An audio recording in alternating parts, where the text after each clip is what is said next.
para que ustedes tengan el conocimiento, ahora que ya están reconciliados, de lo que es la voluntad de Dios. Dicho de otra manera, eso es lo que vamos a desarrollar en este momento. El asunto de cada uno, hermanos, de aquellos que antes éramos enemigos y que por su gracia hemos sido ahora reconciliados, bueno, tiene una finalidad, tiene un propósito. Porque como ya lo hemos dicho en muchas oportunidades, nadie va a invertir para no ganar. Nadie se va a esforzar por algo para no tener nada. Y en este caso, el Señor lo que ha hecho, en este caso con nosotros, ya generalizándolo, ya aplicándolo a la iglesia, lo que ha hecho con nosotros es grande, pero por supuesto tiene una finalidad. Y la finalidad es que, como dice Pablo, seamos llenos del conocimiento, cual sea la voluntad del Señor. Quiere decir que ahora todos aquellos que nos llamamos cristianos y que probablemente lo seamos, es imperativo, es necesario que una de los deseos de Dios es que ya esas personas que ya pasaron de la muerte a la vida, de las tinieblas a la luz, esas personas, que en este caso ya estamos hablando de la iglesia, nosotros tengamos el conocimiento de cuál es la voluntad del Señor. No se puede, entonces, sembrar algo para no cosechar nada. En este sentido, el deseo de Dios es que lo conozcamos. Es necesario conocer a Dios. Ahora, ¿cómo? ¿Qué quiere decir conocer a Dios? Nosotros siempre, generalmente, todos expresamos palabras muy así comunes y todos hablamos de que conocemos a Dios, de que Dios es nuestro Padre, de que nosotros somos sus hijos y sucesivamente. Eso es bastante común escuchar. Pero el punto acá que Pablo está diciendo, y que es por supuesto el deseo de Dios, es que conozcamos, hermanos, conozcamos, acá dice que nos llenarse de conocimiento. Entonces, todo cristiano necesita llenarse del conocimiento de cuál es la voluntad del Señor. No podemos nosotros pensar que la vida cristiana nada más es algo que apareció de la nada y del azar y que ya no hay nada que hacer. Eso es una mala apreciación de lo que es el concepto de la vida espiritual. La idea de la vida espiritual es que cada uno de los que ya hemos sido reconciliados por la gracia de Dios, es que seamos personas llenas del conocimiento de Dios. No es yo conozco a Dios, no es esa palabra trillada y conocida. No, es llenos del conocimiento. Tenemos que ahondar cuál es conocer a Dios, conocer qué es lo que Dios siempre pide de aquellos a quien ha reconciliado, qué es lo que Dios demanda de los que ha reconciliado. Entonces, en este detalle necesitamos ser llenos del conocimiento, que en la idea de cuál es su voluntad. Nosotros tenemos que indagar. Nosotros tendríamos que, el creyente debería de ser como ese busca tesoros, como algún otro ejemplo de personas que se esmeran porque ellos quieren conocer, por lo menos en el caso de lo que es la vida común, el secularismo, el conocimiento, la ciencia y todo eso. La gente se esmera en cultivarse, en aprender para poder ahondar en aquellos objetivos que ellos tienen.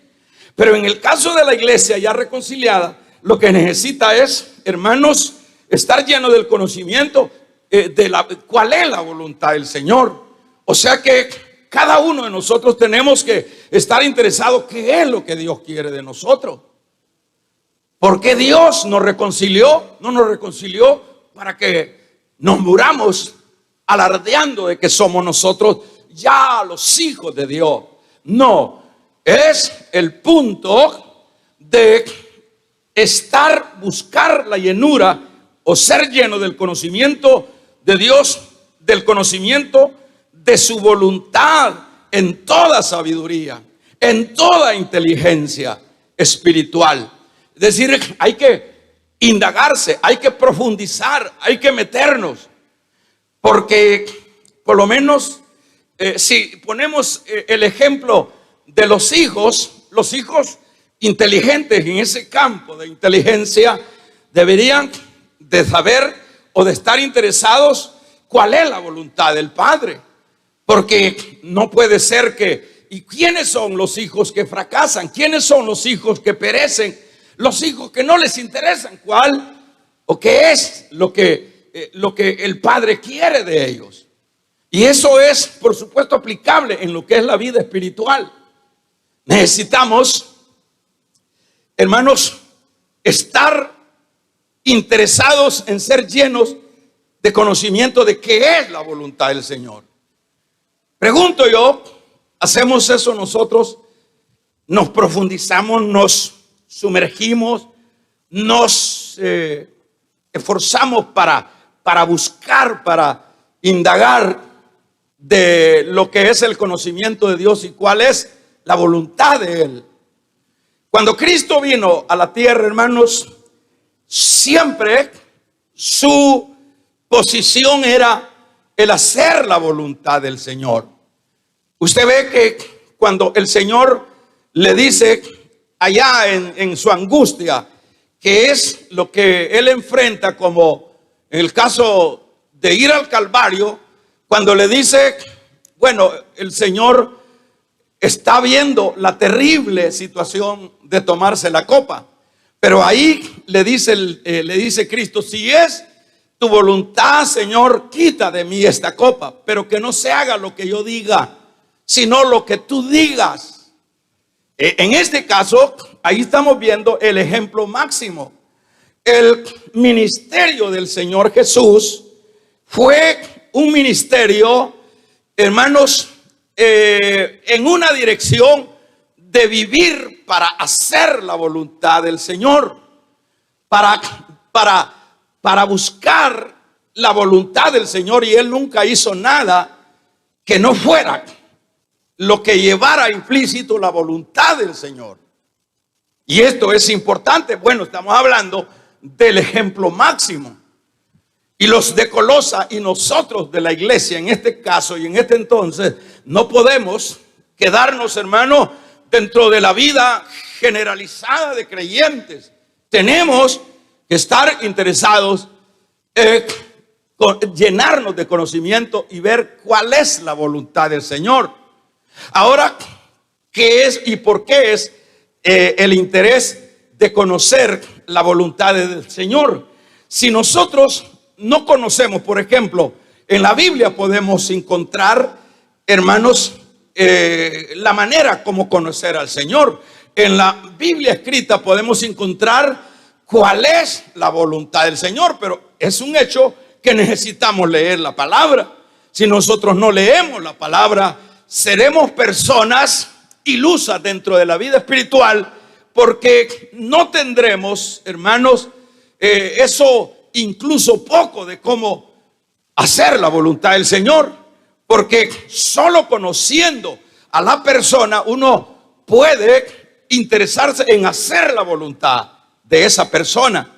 Entonces, en la Biblia vamos a encontrar nosotros qué es la demanda de Dios, qué es lo que Dios quiere. Es en la palabra, y eso es necesario que busquemos a indagar, a conocer al Señor a través de la lectura de la palabra.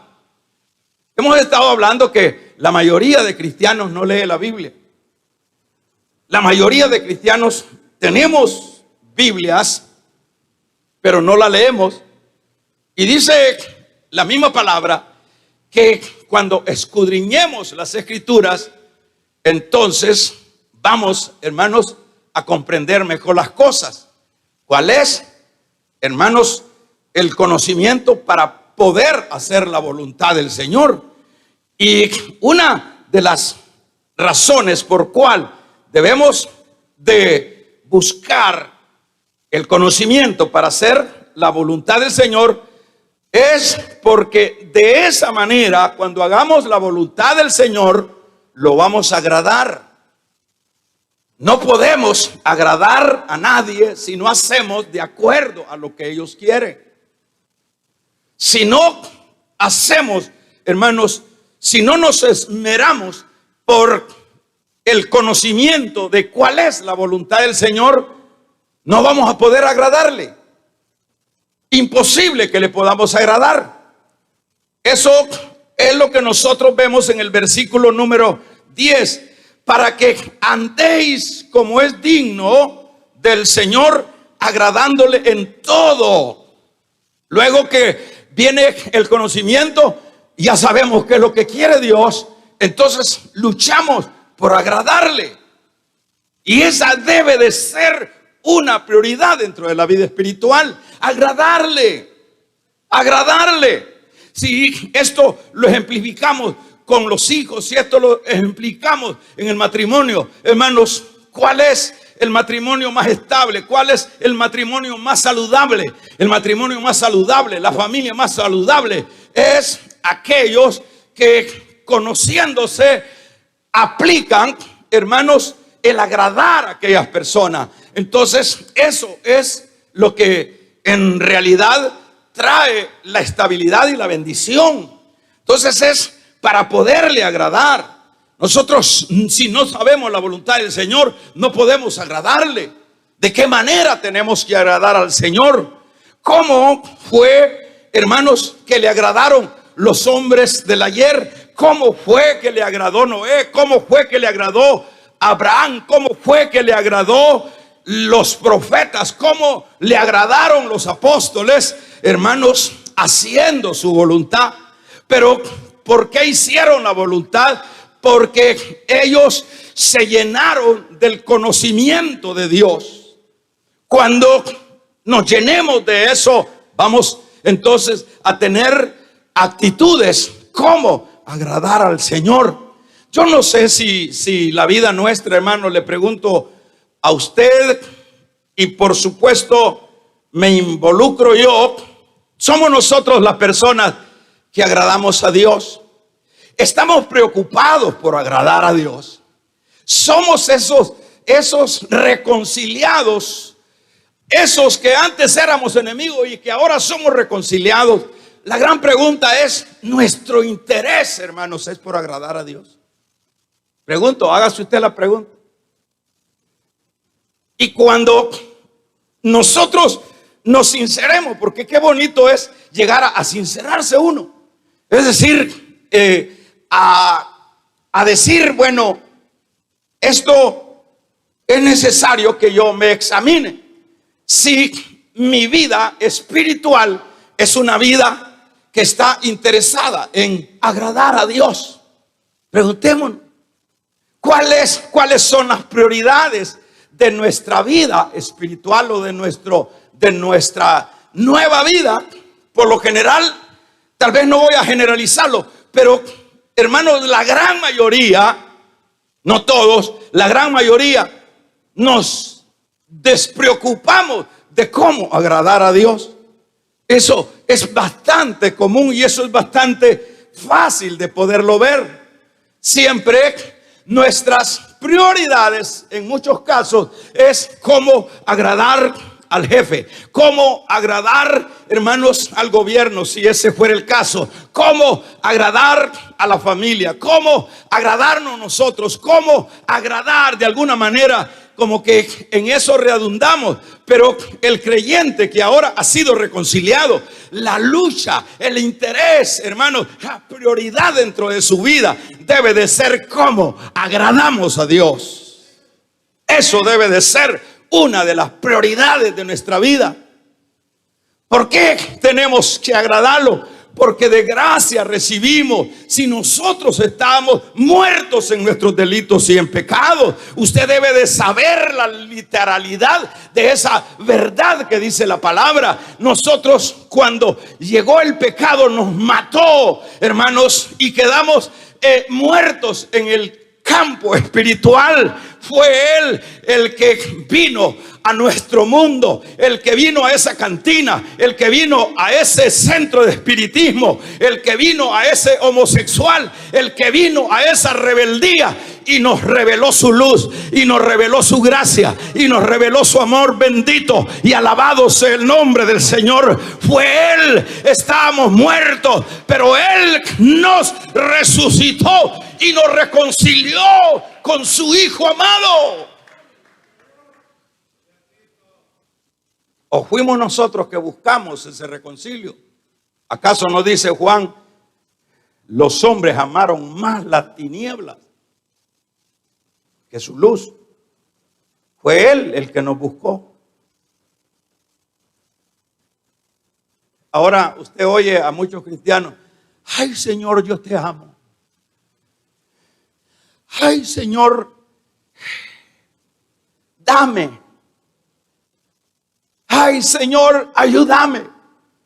Y es una partida de pediches, hermano, que en el campo que nos hemos acostumbrado: dame, dame, dame, dame, dame, dame, saname, provéeme, compóneme esto, corre, apúrate. Y esa es siempre la tendencia de una gran cantidad de gente que ha sido reconciliada. Pero muy poco escuchamos: ¿cómo te puedo agradar? ¿Cómo te puedo agradar? ¿Qué quieres que yo haga? Damos un amén, iglesia. Vamos a regalarle ofrenda de palmas al Dios de la gloria. ¿Qué quieres que yo haga, Señor?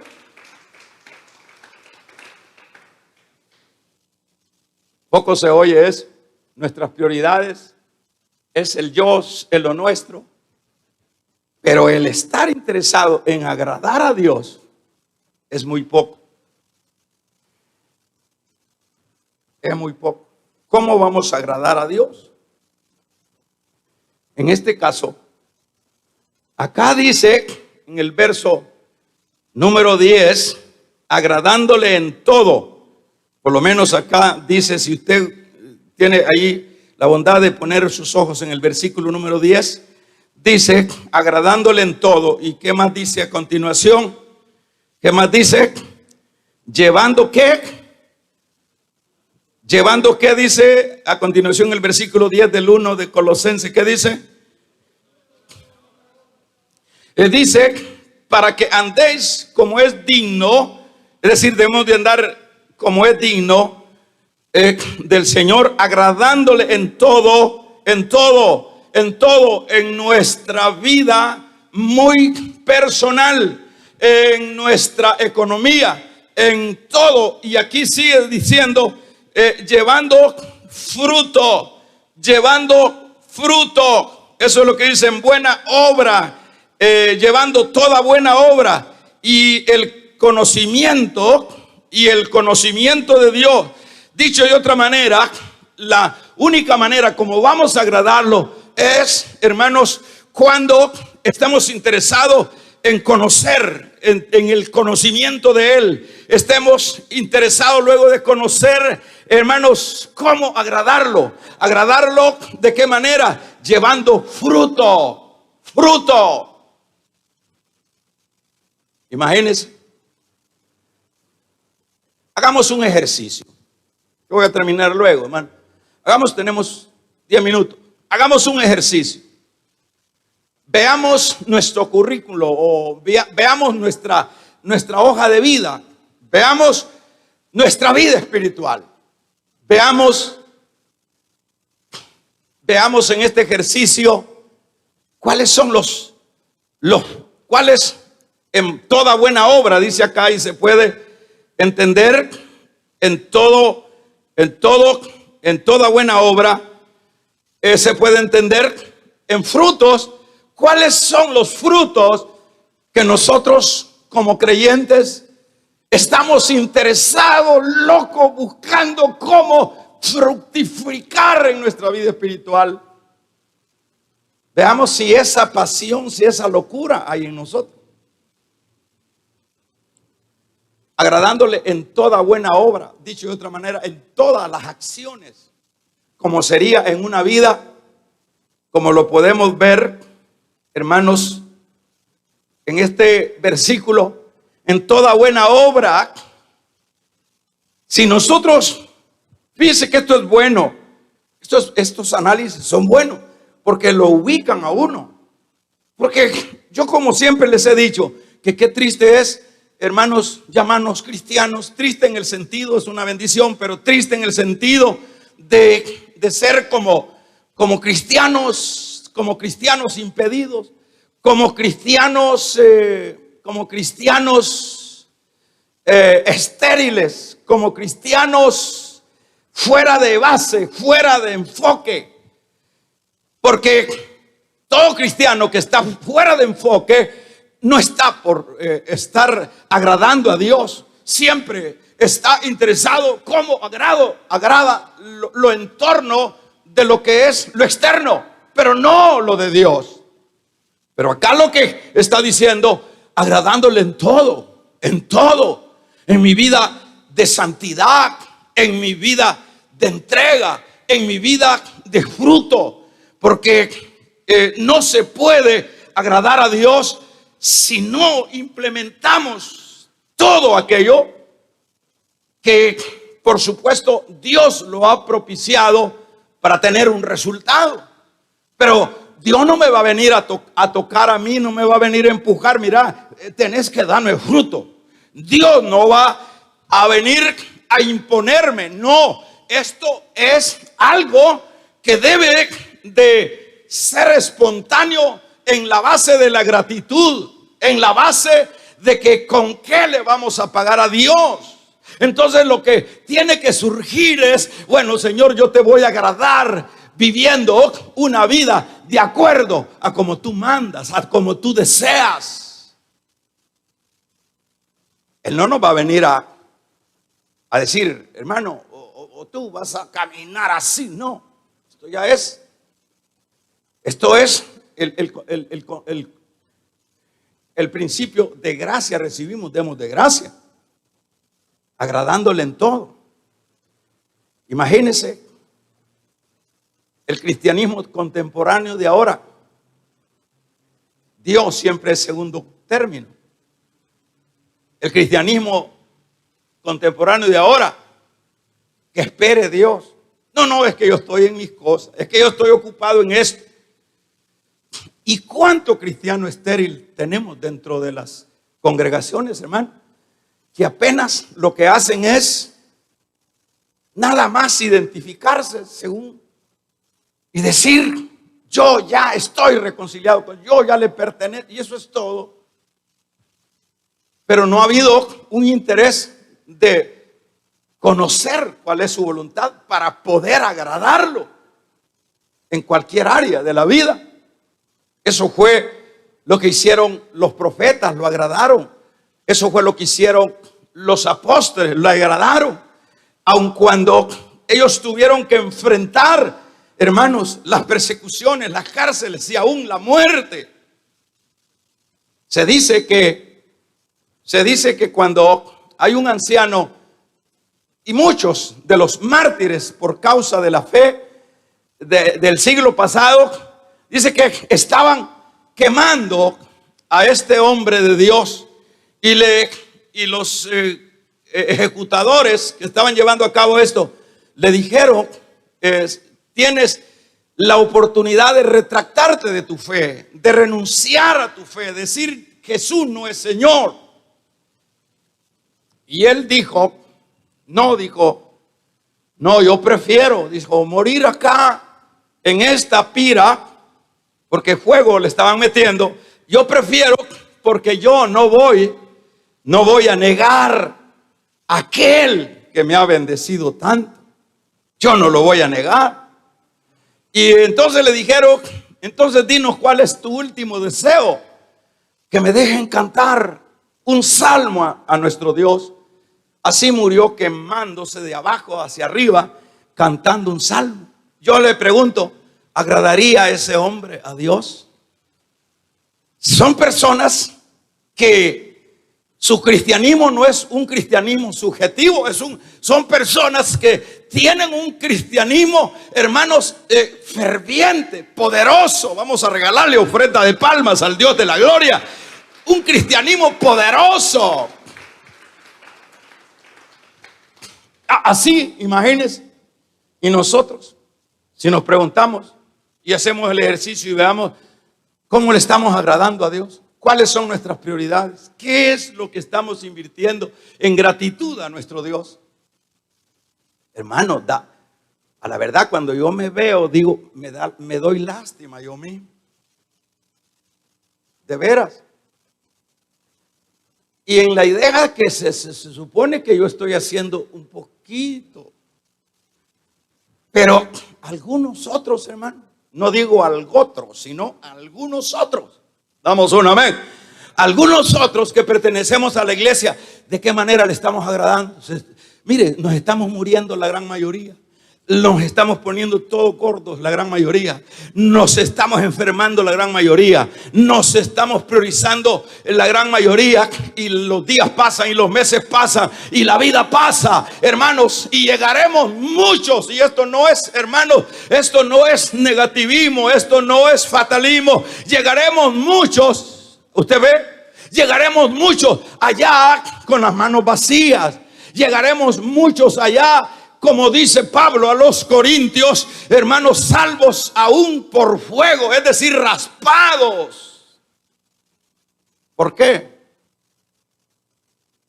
Porque nuestro cristianismo fue superficial y no objetivo. Y nos morimos alardeando de cristianismo, pero nunca nos preocupamos por agradarle. Duro, ¿verdad? Cuando yo me veo en esto, hermano, yo me veo en esto y digo, Dios mío, si esta es la condición de la iglesia de hoy día. No es el punto de que yo voy a agradar a Dios a mi estilo. Debe de ser al estilo de Dios. Y en este caso, los creyentes, hermano, tenemos que hacerlo llevando, dice, en obras, y llámele fruto. Y el verso número, vamos a ver el verso número 22, en su cuerpo de carne. En el verso 23, si en verdad permanecéis fundados, firmes en la fe, y sin moveros de la esperanza del evangelio que habéis oído. Otra manera de agradarlo es mantenernos firmes en la fe. Eso es. Ahora, ¿por qué? Con lo cual finalizo. ¿Por qué es que tenemos que llenarnos del conocimiento de Dios y ver en ese conocimiento cuál es la voluntad de Él? Luego que hemos profundizado en el conocimiento, ahora vemos que es necesario agradarlo, y luego de agradarlo, viviendo, hermanos, una vida irreprensible, una vida que agrade a Dios. ¿Por qué tenemos que vivir una vida que agrade a Dios? ¿Verdad? ¿Por qué? Porque usted conmigo está leyendo, por ejemplo, en el versículo número 20, hermanos, habla de lo que es la herencia. Fíjese bien, con gozo, dando gracias al Padre que nos hizo aptos para participar de la herencia de los santos en luz. Esto lo que nos dice es que si usted y yo no formamos un hábito, una vida de agradar a Dios, de andar conforme a la voluntad de Dios, hermanos, no somos aptos para qué. No podemos ser aptos para recibir la herencia. La herencia que el Señor nos tiene preparado es esa herencia que habla tanto la Biblia, la herencia celestial. Esa es la herencia. Pero dicho de otra manera, esa herencia no es acá. Acá nosotros somos extranjeros y peregrinos. Dice el escritor, o dice el mismo Pablo, cuando él termina la carrera, dice que le espera la herencia, dicho de otra manera, la corona de justicia. Pedro habla de la corona de gloria, las herencias, pero esas herencias no son otorgadas acá en la tierra. Esas herencias son otorgadas en el cielo. No me pregunte a qué se refiere a esas glorias, a esas coronas, a esas herencias. Sin duda, son herencias enormemente, hermanos, ricas. Pero esas solo se pueden disfrutar cuando en el recorrido de la vida espiritual nosotros hagamos un hábitat de una vida apropiada para estar en esa parte donde si nos toca estar en este cuerpo se nos deshace. Entonces necesitamos, hermanos, una dinámica de conocer la voluntad. Con esto finalizo, de conocer, de llegar al conocimiento de la voluntad de Dios, de cuál es la voluntad de Dios, para agradarle, para vivir vidas irreprensibles, dando fruto. Eso sería como la manera de prepararnos para recibir la herencia. Vidas irreprensibles, eso es santidad. Vidas que le pertenecen a Dios y no al mundo. Entonces, eso es lo que nos permite, es decir, todo ese ejercitar nos permite, hermanos, tener cuerpos adecuados para poder recibir las herencias. Acá habla de la herencia de los santos en luz. Eso es lo que necesitamos. Yo no sé cómo está. Supóngase que ahora nos toca a nosotros morir. Hoy nos toca morir.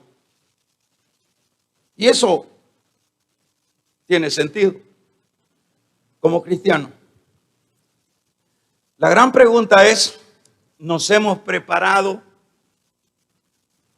primero buscando conocer a Dios para hacer su voluntad? Y luego de eso, buscar una actitud de agradarle. Estoy agradándole. Cuando Jesús estaba, hermanos, allá en aquel monte con aquellos 3 discípulos, hubo una voz: este es mi hijo amado, a él oíd. El Señor el Padre da el aval. Cuando Juan el Bautista estaba bautizando, el Señor dijo: este es mi hijo amado, en quien tengo complacencia. Es decir, que cuando el caminar del Señor, la dinámica de la vida humana en el ministerio del Señor fue una vida, hermanos, de el conocer al Padre y de agradar al Padre. Y luego que Él muere y resucita, ¿para dónde se fue? Se fue a recibir el reino. Pero ¿cómo fue que lo fue a recibir? Él se preparó acá en el ministerio. Eso es lo que necesitamos comprender. Bueno, si es que creemos que el Evangelio no es una estación en esta tierra, sino que si estamos conscientes que el Evangelio es un camino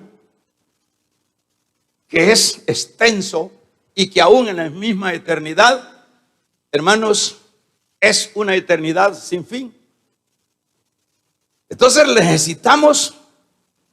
necesitamos esforzarnos. Necesitamos cambiar nuestra manera de hacer cristianismo. Necesitamos priorizar los asuntos de Dios. Necesitamos agradarlo con nuestra conducta, con nuestros frutos. Necesitamos, hermanos, agradarlo en vidas irreprensibles. Necesitamos agradarlo manteniéndonos firmes en la fe. Ese es un asunto que debemos de comprenderlo. Que necesitamos agradar al Señor. Preguntémonos, si dirá el Señor de uno de nosotros: este es mi hijo amado en quien tengo complacencia. Esta es mi hija, esta mi hija, que diga el Señor así. Que diga, esta mi hija sí que es lo máximo, es una mujer que me agrada, que produce fruto, que es irreprensible, que se mantiene firme en la fe. Yo pregunto, ¿podrá decir eso Dios? Pregúntese. Si vemos el trasfondo nuestro, estamos bastante alejados